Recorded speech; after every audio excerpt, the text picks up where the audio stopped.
The alien ship drifted through the endless black of space like a dying star. Commander Zixthala pressed her long blue fingers against the cold metal wall and felt the vibrations of the failing reactor deep in the ship's belly. Each pulse was weaker than the last. Soon there would be silence. Then death. "How much time do we have left?" she asked Dr. Veltaran, who was bent over a glowing control panel. The old scientist's dark eyes reflected the flickering warning lights that painted everything in shades of red and orange.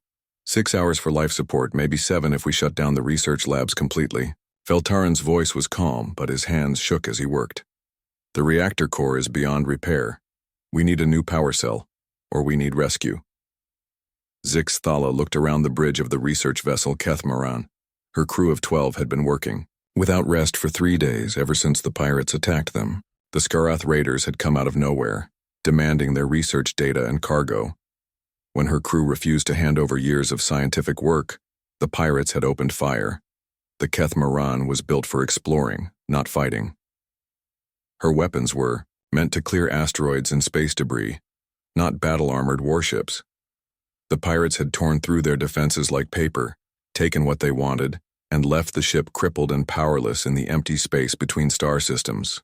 "Try the emergency beacon again," Zixthala ordered. "Commander, we've sent 17 distress calls. No one has answered. This sector is empty. The nearest shipping lane is 4 light-years away." Veltaran paused his work and turned to face Even if someone picks up our signal, they would have to go far out of their way to reach us. In this economy, no one will risk the fuel costs for strangers. Zixthala knew he was right. The galactic shipping companies cared only about profit. Independent captains could barely afford to keep their own ships running. The major governments had their own problems and wouldn't waste resources on a single lost science vessel. Her crew would die out here and their research would die with them. But she was their commander. She had to try everything. "Send the beacon one more time. Maximum power. Use the backup energy cells if you have to." Veltaran nodded and began working. The controls. Around the bridge, her crew watched with tired eyes. They all knew this was probably their last chance. The emergency beacon would drain what little power they had left. After this, they would have only a few hours of air and heat before the cold of space claimed them. The beacon activated with a low hum that echoed through the ship's hull. Somewhere in the vast darkness, their cry for help was racing toward distant stars at the speed of light. All they could do now was wait and hope. Far away on the other side of empty space, Jake Morrison was drinking his morning coffee when the distress signal reached his ship. The Liberty Bell was an old cargo hauler, built for carrying mining equipment and supplies to frontier colonies. She wasn't pretty, but she was reliable, and that was all Jake could afford. "Captain, we're picking up something on the emergency channels," called Amy Walsh from the navigator's station. She was young, barely out of the academy, but she had good instincts and sharp eyes. Jake walked over to her station, his coffee mug still in hand. "What kind of something?" "Distress beacon, very weak. The signal is breaking up, but I can make out coordinates." Amy frowned at her screens. "It's coming from the Kepler void. That's pretty far off our route." "How far?" Jake asked, though he already suspected he wouldn't like the answer. 2 days there, 2 days back, plus however long it takes to help whoever's in trouble. Amy looked up at him. "That would put us a week behind schedule for the Titan colony delivery." Jake sipped his coffee and thought about it.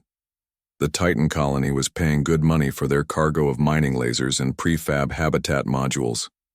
If he was late, they might cancel the contract and find another shipper. Jake's crew was already working for thin margins.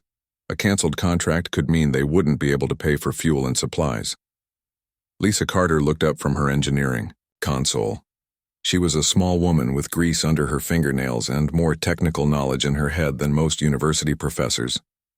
"Jake, if someone's sending a distress beacon from the void, they're in real trouble. That's empty space out there. No colonies, no shipping lanes, no patrol ships." Danny Rodriguez nodded from his position at the medical station. He was the ship's medic and cook, a cheerful man who always looked for the best in people. "Whoever's out there, they're probably dying. We might be their only chance." Jake looked around at his crew. These 3 people had followed him from ship to ship for 5 years, through good times and bad. They trusted his judgment and he trusted theirs. But this decision would affect all of them. The company isn't going to be happy if we're late, he said slowly. When are they ever happy? Lisa asked with a bitter laugh. They pay us barely enough to keep the ship running and expect us to risk our necks hauling cargo to dangerous frontier worlds. Amy was still monitoring the signal. Captain, it's getting weaker. Whoever sent this is running out of power fast. Jake finished his coffee and set the mug down on Amy's console. He looked out the main view screen at the stars scattered across the darkness. Somewhere out there, people were dying. They were probably aliens. Humans were still new to this part of the galaxy. But that didn't matter. People were people, whether they had 2 arms or 4, whether they breathed oxygen or methane. His father had been a rescue worker back on Earth, pulling people out of burning buildings and collapsed mines. The old man had always said the same thing. You don't leave people to die in the dark. It doesn't matter who they are or where they come from. If you can help, you help. Amy, lay in a course for those coordinates. Lisa, calculate how much extra fuel we'll need. Danny, check our medical supplies. Jake sat down in the captain's chair and strapped himself in. We're going to answer that distress call. What about the delivery contract? Amy asked as she began programming the navigation computer. The Titan colony will have to wait. There are people out there who need our help right now. Jake reached for the intercom button. All hands, this is the captain. We're making an emergency course change to respond to a distress signal. Strap in for hyperspace jump in 10 minutes. As the Liberty Bell changed course and prepared to leap across the empty darkness toward unknown danger, Jake Morrison had no idea that his simple decision to help strangers would change the course of galactic history. He was just doing what felt right, following the moral compass his father had given him years ago. In the cold depths of space, the dying alien ship continued its slow drift toward oblivion, while 4 humans raced through hyperspace to attempt the impossible. The Liberty Bell dropped out of hyperspace with a violent shudder that rattled every bolt in her hull. Jake gripped his chair as the ship's engines whined and settled into normal space. Outside the view screen, stars appeared where there had been nothing but the swirling colors of hyperspace. We're here, Amy announced, her fingers dancing across the navigation controls, scanning for the source of the distress signal. Jake watched the main display as Amy's sensors swept the area. For a moment, there was nothing but empty space and distant stars. Then a blip appeared on the screen, small and faint. Got it, Amy said. Bearing 27 Mark IV? Distance is, oh my. She looked up at Jake with wide eyes. Captain, that ship is barely holding together. I'm reading massive hull breaches, no engine power, and life support is failing fast. Lisa leaned over her engineering console, studying the readouts. The energy signature is weird. I've never seen anything like it. The technology is completely different from ours. Alien, Danny asked. Has to be. No human ship looks like that. Lisa pointed at the tactical display, which showed a long, curved vessel that seemed to flow like water. It's beautiful, actually, like someone grew it instead of building it. Jake stood up and walked to the view screen. Even from this distance, he could see the alien ship was in bad shape. Sections of its hull were torn open, venting atmosphere into space. Debris floated around it like a cloud of metal snow. How long do they have? He asked. Amy checked her readings again. Based on the rate their life support is failing, maybe an hour. 2 at most. Can we dock with them? I don't know. Their docking systems might not be compatible with ours. Lisa was already running calculations. But I might be able to jury-rig something. The real problem is communication. How do we talk to them? Jake had been wondering the same thing. Humans used standard galactic communication protocols, but those were designed by the older spacefaring races. If these aliens were from outside the known galaxy, they might not understand any of the common languages. Try the basic math sequences first, he ordered. Prime numbers, then basic geometry. If they're smart enough to build starships, they'll understand mathematics. Amy began broadcasting a series of mathematical concepts toward the alien ship. The response came back immediately, not in words but in the same mathematical language. The aliens were alive and they were smart. "They're answering," Amy said excitedly. "They understand we're trying to communicate." On the alien ship, Commander, Zixthala stared at the strange vessel that had appeared from nowhere. Her ship's sensors were barely functioning, but she could tell the newcomers were using primitive technology. Fusion drives, basic metal hulls, and simple radio communications. "Are they pirates?" asked one of her crew members, a young engineer named Kethvar. Dr. Velterin studied the readings from his science station. "No, pirates would have opened fire by now. These beings are trying to communicate with us using mathematical concepts. That suggests peaceful intent." Zixthala was not convinced. In her experience, most species in the galaxy were either hostile or indifferent to others. The few that helped strangers usually expected something valuable in return. What could these primitive aliens want from a dying science vessel? "Commander," Velterin said suddenly, "I'm getting more detailed scans of their ship. The technology is crude, but they're carbon-based life forms like us. They breathe oxygen and water vapor. Their ship's atmosphere is almost identical to ours." That was unusual. Most species required different atmospheric mixtures. The fact that these aliens could survive in the same environment as the Vorthak was either an incredible coincidence or a sign of common evolutionary origins. On the Liberty Bell, Jake was having similar thoughts. "Amy, what can you tell me about them? They're humanoid but taller than us. Blue skin, large eyes. Their ship's atmosphere is about 20% oxygen, same as Earth. We could breathe their air, and they could probably breathe ours." "That's lucky," Danny said. "Makes rescue operations a lot easier." Jake nodded. "Lisa, what about docking?" "I think I can make it work. Their airlock is a different shape than ours, but if I extend our docking tube and use some flexible seals, we should be able to connect." Lisa was already gathering tools and supplies. "Give me 20 minutes." While Lisa worked on the docking problem, Jake tried to figure out how to communicate with the aliens. The mathematical exchanges had established that both sides were intelligent, but they needed to move beyond basic concepts to coordinate a rescue. Amy had an idea. "Captain, what if we show them what we want to do? We could transmit a simple video showing our ship connecting to theirs, then people moving between the two vessels." "Good thinking. Do it." Amy created a basic animation on her computer and transmitted it to the alien ship. The response came back quickly, a similar animation, but from the alien perspective. They understood what the humans wanted to do. On the Kethmaran, the crew watched the human animation with a mixture of hope and fear. These strange aliens wanted to dock with their ship and come aboard. It could be a rescue attempt, or it could be a trap. "What do you think?" Zixthala asked Dr. Velterin. The old scientist considered the question carefully. "If they wanted to harm us, they could simply wait for us to die. Our ship is defenseless. The fact that they're offering help suggests they mean no harm."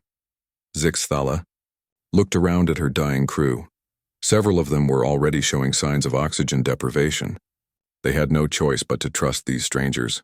She transmitted their agreement to the human ship. Jake watched as the Liberty Bell slowly approached the alien vessel. Lisa had done her job well. The docking tube extended and sealed against the alien airlock with only minor adjustments. Status lights on both ships showed green. "We're connected," Lisa announced. "Atmospheric pressure is stable. The seal is holding." Jake stood up and checked his sidearm. He didn't expect trouble, but it paid to be careful during first contact situations. "Danny, Lisa, you're with me. Amy, keep the ship ready for a quick departure if something goes wrong." The three humans walked to the airlock, each carrying emergency supplies. Jake had a portable translator device that might help with communication. Lisa brought spare power cells and basic tools. Danny carried medical supplies and emergency rations. As they prepared to enter the alien ship, Jake realized they were about to make history. This was humanity's first independent contact with an alien species. What happened in the next few hours could determine whether humans would be welcomed into the greater galactic community or seen as a threat to be eliminated. But all of that was secondary to the immediate problem. There were people on that ship who needed help, and Jake Morrison was not the kind of man who could turn his back on someone in need. He opened the airlock door and stepped into the unknown.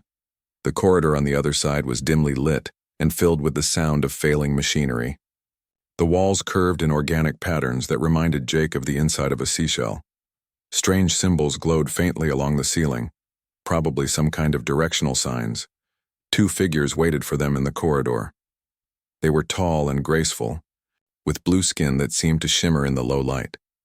Their eyes were large and dark, and they moved with a fluid motion that was almost hypnotic. Jake raised his hand in what he hoped was a universal gesture of peace. The taller alien copied the gesture, then spoke in a melodic language that the translator couldn't understand. This was it. The moment when 2 species would either find a way to communicate and work together, or fail to understand each other, and let fear take control. Jake pointed to himself and said clearly, "Jake, human." The alien pointed to herself and replied, "Zixthala, Vorthak." It was a start. Jake followed Commander Zixthala through the curved corridors of the alien ship. The Vorthak moved with smooth, flowing steps that made no sound on the metal floor. Behind him, Lisa and Danny stayed close, their eyes wide as they took in the strange architecture around them. Everything on the Kethmaran was different from human ships. The walls curved like living things, and soft lights glowed from panels that looked like they had grown from the metal itself. Strange symbols flickered along the ceiling in patterns that might have been beautiful if Jake had time to appreciate them. But there was no time for sightseeing. The ship was dying around them. Lights flickered randomly, and Jake could hear the groaning of stressed metal deep in the hull. The air was getting thin, and it was getting cold fast. Dr. Veltarin waited for them on what had to be the bridge. The old Vorthak scientist was bent over a control panel that sparked and buzzed with failing electronics. When he saw the humans, he straightened up and spoke to Zixthala in their musical language. Jake's translator device finally found enough patterns to start working. The voices came through tinny and mechanical, but he could understand them. "These are the ones who answered our call," Zixthala was saying. "They came to help us." Veltarin looked at the humans with his large, dark eyes. "Their technology is primitive, but they might be able to help. Our power systems are completely different, though I don't see how they can interface with our equipment." Lisa stepped forward, holding up her toolkit. "May I look at your power systems?" she asked slowly, hoping the translator would work both ways. It did. Veltarin's eyes widened with surprise. "You can understand us?" "A little," Jake said. "Our translator is learning your language as we talk. We want to help you fix your ship." Zixthala and Veltarin exchanged glances. In their experience, most species in the galaxy helped others only when they could get something valuable in return. These humans had traveled far out of their way to reach a dying ship that clearly had nothing to offer them. "Why?" Zixthala asked. "Why would you risk your ship and crew to help strangers?"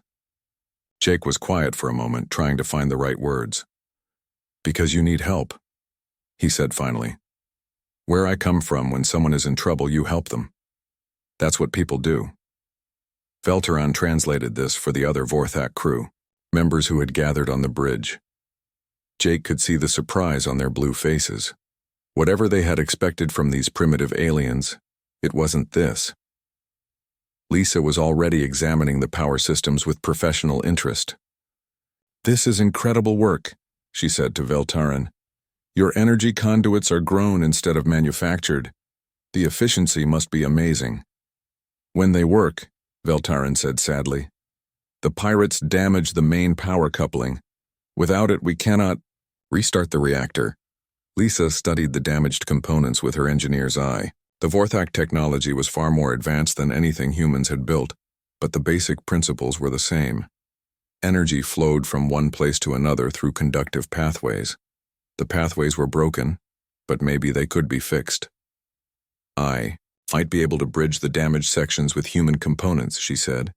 "Our power cells use a different energy format, but if I can build a converter..." She was already pulling tools and spare parts from her kit. Danny watched her work. while he examined the Vorthak crew members. Most of them looked weak and tired from breathing thin air, but they were still alive. "How many crew do you have?" he asked Zixathala. 12. 3 are badly injured from the pirate attack. I'm a medic. Can I look at them? Zixathala hesitated.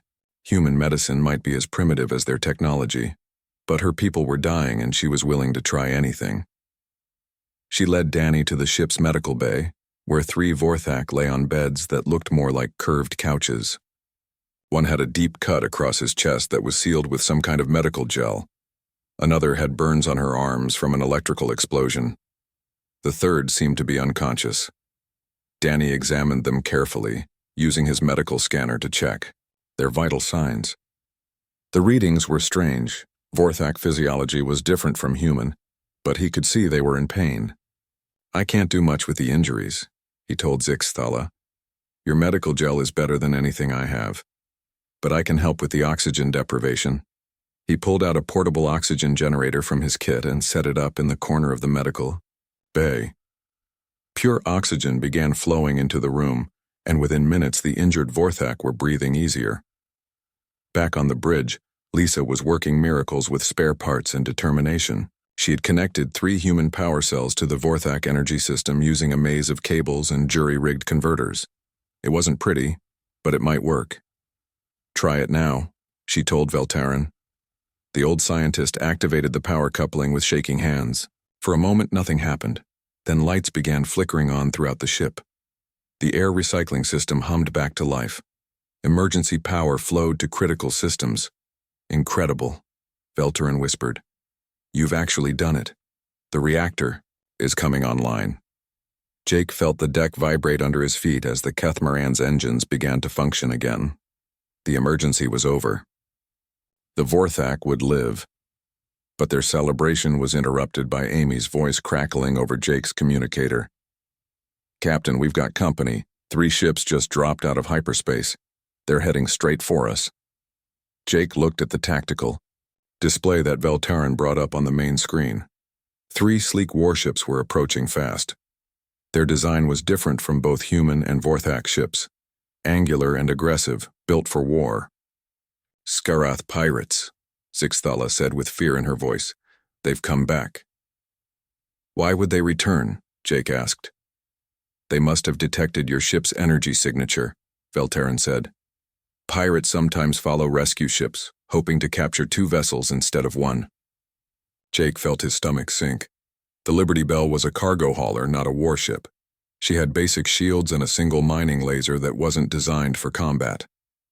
Against 3 pirate ships, they didn't stand a chance. But as he looked around at the Vorthak crew, scientists and explorers who had already suffered so much, Jake knew he couldn't abandon them. The Kethmaran was barely functional. If the humans ran, the pirates would destroy the alien ship and kill everyone aboard. "Amy," he said into his communicator, "bring the Liberty Bell alongside the Kethmaran. We're going to make a stand." "Captain, are you sure about this?" Amy's voice was tight with worry. "We're outgunned and outnumbered. I'm sure. These people are under our protection now." Zixathala stared at him in amazement. "You would fight for us? Risk your lives for aliens you just met?" Jake checked his sidearm and headed for the airlock. "Commander, where I come from we have a saying. You don't abandon your friends when the shooting starts." As the 3 pirate ships closed in on their position, Jake Morrison prepared to discover whether human courage and determination could overcome superior numbers and firepower. He was about to find out what humanity was really made of.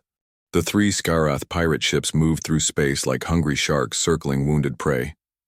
Their black hulls absorbed the starlight, making them nearly invisible against the darkness. Red lights blinked along their weapon arrays as they prepared for another easy kill. Jake ran through the corridors of the Kethmaran back to his own ship. Behind him, Lisa was shouting instructions to Veltarin about keeping the jury-rigged power system stable. Danny was helping move the injured Vorthak to a safer part of their ship. Everyone was working together, but Jake knew it might not be enough. "Amy, status report," he called into his communicator as he reached the Liberty Bell's bridge. 3 ships all bigger than us," Amy replied, her fingers flying over the sensor controls. They're armed with plasma cannons and missile launchers. We've got our mining laser and basic shields. Jake dropped into his captain's chair and strapped himself in. Through the view screen, he could see the enemy ships getting closer. They were sleek and deadly, built for war. The Liberty Bell looked like a flying toolbox next to them. "Can we run?" he asked, though he already knew the answer. "Not with the Catamaran," Amy said. "Their engines are barely working. We'd have to leave them behind." "That's not happening." Jake activated the ship's communication system. "This is Captain Jake Morrison of the human vessel Liberty Bell. You are attacking a rescue operation. Withdraw immediately." The response came back in harsh, guttural language that the translator struggled with. When it finally worked, the voice was full of contempt. "Humans, we know about your pathetic species. Surrender now, and we might let you live as slaves." Jake felt anger burning in his chest. "Lisa, can you give me everything we've got on shields and weapons?" "Already doing it," Lisa called from engineering. "I'm pulling power from life support and navigation. We'll have maybe 20 minutes of full power before systems start failing." The first pirate ship opened fire. Bright bolts of plasma streaked across space toward the Liberty Bell. Jake yanked the controls hard to the right and the cargo ship rolled away from the attack. The plasma bolts missed by meters, close enough that Jake could feel the heat through the hull. "Return fire." He ordered. Amy triggered the mining laser. The blue beam lanced out toward the lead pirate ship, striking its shields in a shower of sparks. The Scarith vessel shuddered but kept coming. "Their shields are stronger than ours," Amy reported. "That barely scratched them." More plasma fire erupted from the other two pirate ships. Jake threw the Liberty Bell into a spinning dive, using every trick he'd learned flying cargo runs through asteroid fields. The old ship groaned and protested, but she held together. On the Catamaran, Dr. Velteron was working frantically to bring their defensive systems online. The human power cells were providing energy, but most of their weapons had been destroyed in the first pirate attack days ago. "I can give you sensors and maybe one defensive turret," he told Commander Zixthala. "Do it." Zixthala watched the battle through the view screen. The small human ship was dancing between three larger enemies, somehow avoiding their fire through pure skill and desperation. She had never seen anything like it. The Liberty Bell shook as a plasma bolt clipped her port shield generator. Warning lights flashed across the bridge and Jake could smell burning electronics. "Shield strength down to 60%, Amy called out. "Lisa, I need more power. I'm giving you everything I can." Lisa's voice was strained. "The reactor is already running 20% over safe limits." Jake spun the ship around and fired the mining laser again. This time he held the beam steady, focusing all its power on one section of the lead pirate's shields. The laser was designed to cut through solid rock. Maybe it could cut through enemy armor too. The Scarith shield flared and failed. The mining laser burned through the pirate ship's hull like a hot knife through butter. Atmosphere vented from the wound in a glittering cloud of frozen air. "Got him!" Amy shouted. But the other two pirate ships were closing in. Jake could see their weapon ports glowing as they charged up for a killing shot. The Liberty Bell couldn't dodge them both. Then something unexpected happened. A pulse of energy struck one of the pirate ships from behind. The Scarith vessel's shields rippled and sparked. "The Catamaran is firing," Amy said with amazement. Velteron got their weapons online. The old Vorthax scientist had indeed managed to activate one of their defensive turrets. It wasn't much. The weapon had been damaged in the original attack, but it was enough to distract the pirates. 2 against 2 now, Jake muttered, spinning his ship to face the remaining threats. The battle became a deadly dance. The Liberty Bell and Catamaran worked together, covering each other's weaknesses. When pirates targeted the slow-moving alien science vessel, Jake would swoop in with guns blazing to draw their fire. When the Liberty Bell's shields began to fail, Velteron would hit the enemies with precise shots that forced them to break off their attacks. But the pirates were experienced fighters. They adapted quickly to the humans' tactics. One of them managed to get behind the Liberty Bell while Jake was protecting the Catamaran. "Jake, look out," Amy screamed. Jake saw the plasma cannon charging in his rear viewer, but it was too late to dodge. The shot would hit them directly in the engine compartment. The Liberty Bell would be crippled and then both ships would be helpless. Time seemed to slow down. Jake thought about his crew, about the Vorthak scientists they were trying to save, about his father who had always taught him to help people in need. He had done the right thing even if it was going to get them all killed. The plasma bolt fired, but instead of hitting the Liberty Bell, it struck something else. The damaged pirate ship from Jake's first attack had drifted into the line of fire. Its own allies' shot finished the job that the mining laser had started. The pirate ship exploded in a ball of fire and debris. "One left," Amy said, hardly believing it. The last pirate ship hesitated.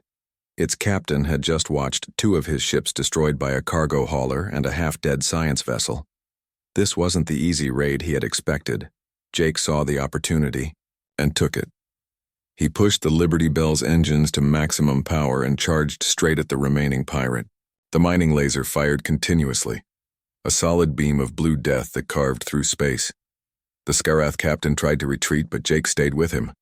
The Liberty Bell might be slow compared to a warship, but she was faster than a fleeing enemy with damaged engines.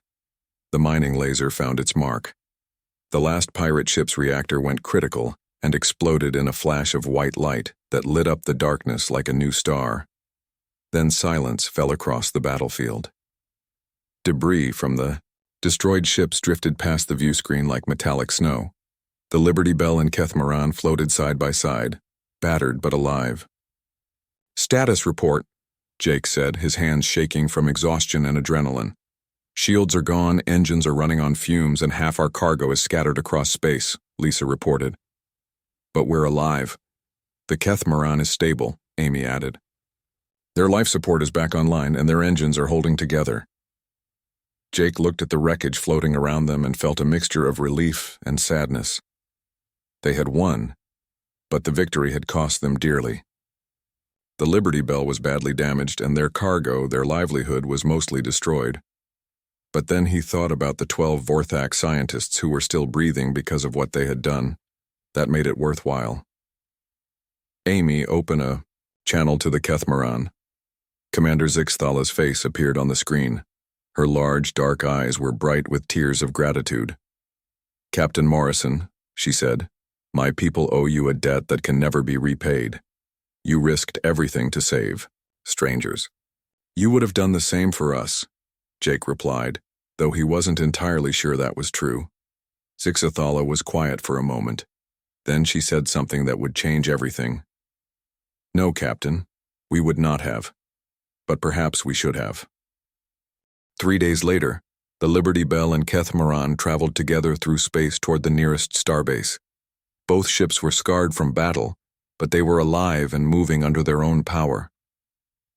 Jake watched the alien vessel through his view screen and marveled at how much had changed in such a short time. Dr. Veltaran had insisted on sharing the Vorthak research data with the humans. Jake had protested.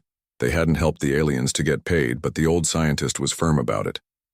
"This is not payment," Veltaran explained through the translator during one of their daily communication sessions. "This is partnership. Your people showed us something we had forgotten, that helping others is more important than helping yourself." The research data was incredible. Advanced physics theories that could revolutionize human technology, new engineering concepts that would make their ships faster and more efficient, medical knowledge that could save millions of lives. But what impressed Jake most was not the technology itself, but the way the Vorthak shared it freely. They asked for nothing in return, except friendship. "Commander Zixthala," Jake said during their morning conversation, "you keep saying we showed you something new, but your people are scientists and explorers. Surely you've always cared about discovery and knowledge." Zixthala was quiet for a moment. When she spoke, her voice was sad. "Captain Morrison, the galaxy is a cold place. Most species care only about their own survival and profit. We Vorthak learned long ago to be careful with our trust. We help our own people, but we do not risk ourselves for strangers." "That seems logical," Jake said. "It is logical, but it is also empty." Zixthala looked directly at him through the video link. "When you chose to answer our distress call, you could have died. When the pirates returned, you could have fled. But you stayed. You fought for people you had never met before. Jake felt uncomfortable with the praise. Anyone would have done the same thing. No, Captain, they would not. I have traveled the galaxy for 30 years, and I have never seen such behavior from any species. Your people are unusual. Back on the Kethmaran, Dr. Veltaran was writing his report to the Vorthak Republic. It was the most important document he had ever composed, because it would change how his people viewed humanity forever. He wrote about the humans' primitive but effective technology. He described their courage in battle and their skill at improvising solutions to impossible problems. But most importantly, he wrote about their character. The humans possess a trait that is rare in galactic civilization, he dictated to his computer. They are willing to sacrifice their own interests to help others, even strangers from different species. This behavior appears to be instinctive rather than learned, suggesting it is a fundamental part of their nature. He paused, thinking about Jake Morrison and his crew. In 3 days of working together, he had learned much about human culture. They spoke of concepts like doing the right thing and helping your neighbor, as if these were natural laws rather than moral choices.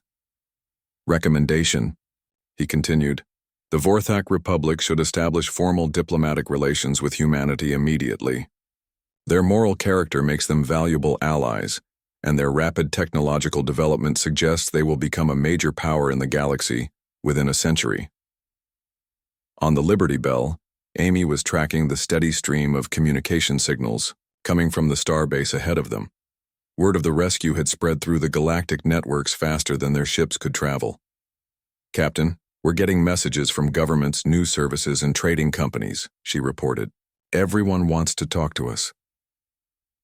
What kind of messages? Jake asked. The Centauri Federation wants to offer us a formal alliance.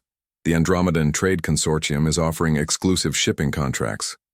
Something called the Galactic News Network wants to interview us. Amy scrolled through the list. Oh, and the Terra Colonial Authority is very angry that we abandoned our delivery schedule. Jake laughed. Let them be angry. We did the right thing. Lisa looked up from her engineering station, where she was still working with Vorthak technology. Jake, some of this alien science is incredible.